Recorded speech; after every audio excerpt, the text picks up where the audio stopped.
So no shit, there we were, rowing for our lives as 10 tons of enraged lizard bore down on us.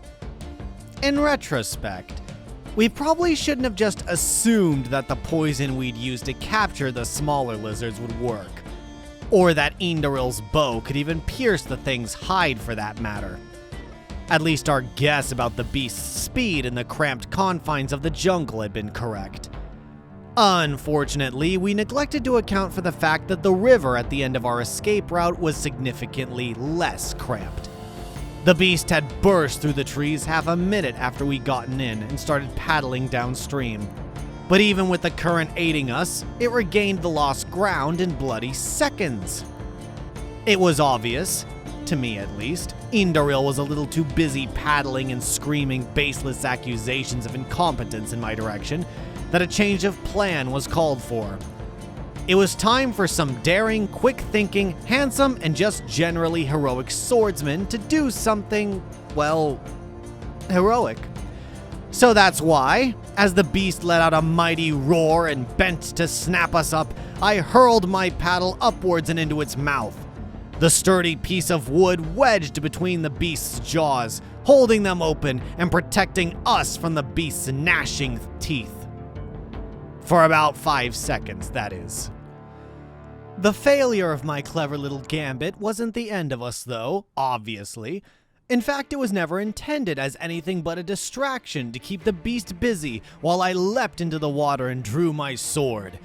Now I'm sure you're all thinking, Marcus, even a swordsman as mighty as you could never hope to fell such a massive beast with nothing but 2 feet of steel.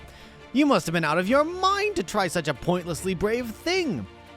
Well, I must admit I do tend towards the overly heroic, but I did in fact have a plan. You see, as we fled through the jungle, I noticed that the beast was rather slow when it came to turning. So as the beast crushed the paddle, I darted past its legs, delivering a well-aimed strike to one of its tree-sized legs as I passed.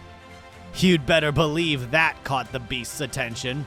It dug in its clawed feet, sending up a massive spray of water and rock, and turned to bring its jaws to bear on me. But by that point, I'd already dodged back through its legs again and given its other leg a taste of my sword. Now, I'd love to say that I kept darting around the beast, hacking at its legs as it struggled to catch me until I finally worked my way through its muscle and bone and it keeled over like a massive, sharp-toothed, hate-filled tree. Unfortunately, though, I'd become a bit too focused on the beast's jaws, and I'd completely forgotten the 20-foot tail coming out of its other end. That time, instead of turning to bite at me, it swung its tail and caught me a blow across the chest that would have killed a lesser man. I was flung through the air like an especially handsome comet, and I thought my years of adventuring had finally come to an end. They didn't, of course. I think Lady Luck has something a bit more glorious planned out for me when I go down. So, once again, no shit, there I was, flying through the air faster than a speeding arrow, and just waiting for the impact of some tree or jagged spur of rock, when I saw Indaril and his bloody boat zip by, scant feet below me. It was at that point that I realized that through sheer bloody luck, the beast had flung me directly down the river. In a perfect world, I would have landed in the boat, but the gods have neglected to provide us with one of those. My flight had a little too much momentum, and I wound up overshooting the boat by a good 100 feet, which put me in a rather uncomfortable position. You see, our escape plan had banked on this nice big pool we scouted out, which was definitely too deep for the beast to reach us in if we got out to the middle of it. Unfortunately, said pool was at the bottom of a rather large waterfall, which just happened to be about 90 feet past where Indaril and his boat were. I won't deny that I screamed as I saw the frothing horizon line approaching, but that did nothing to slow my flight. I sailed over the edge of the waterfall, and after another 50 feet of falling, crashed into the water hard enough to send me straight to the bottom. Luckily, I had enough of my wits about me to shed my sword and armor. And you better believe that I came back and fished them out afterwards. They were gifted to me by the Low King, you know. Anyway, through sheer grit and determination, I struggled my way to the surface, just in time to see Indoril shoot out over the top of the waterfall and plunge towards me, screaming like a little girl the whole way. I only just managed to swim out of the way before he and his boat landed on me, but I had significantly less luck when the beast followed him a few seconds later.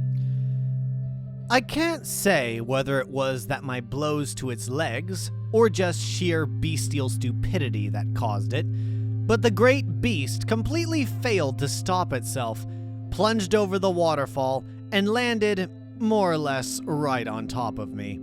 If I hadn't already been swimming downwards to avoid Indoril and his boat, I probably wouldn't be here telling this story. As it was, I was pushed back down into the depths, and only just barely managed to claw out from under the sinking beast before it pinned me to the bottom. For the second time in as many minutes, I clawed my way to the surface. Luckily, this time I found Indoril clinging to his upturned boat a few feet away from me, instead of 50 feet above me. Well, after that, it was just a matter of getting to shore and figuring out how to fish a 10-ton dead lizard out of a pond. But us adventurers are a resourceful type, and all the noise had attracted the rest of our little hunting expedition, so it wasn't that hard. Of course, not all stories end happily. While we did eventually deliver our prize, the Archmage had the gall to tell us that the beast's waterlogged hide was no good to him and refused to pay us the full fee and sent us back to do it right this time. So that, my fine folks, is why instead of enjoying a well-deserved rest in the lap of luxury that is the Imperial capital, I am regaling you with this tale as we wait for the rain to clear and the roads to dry. Such is life. Now, who's got the next round and wants to hear about how Indoril saved the Princess of Galvion and was subsequently exiled by her unjust father? I can't promise it'll be as exciting as my tale, but there is no sadder story this side of the sea.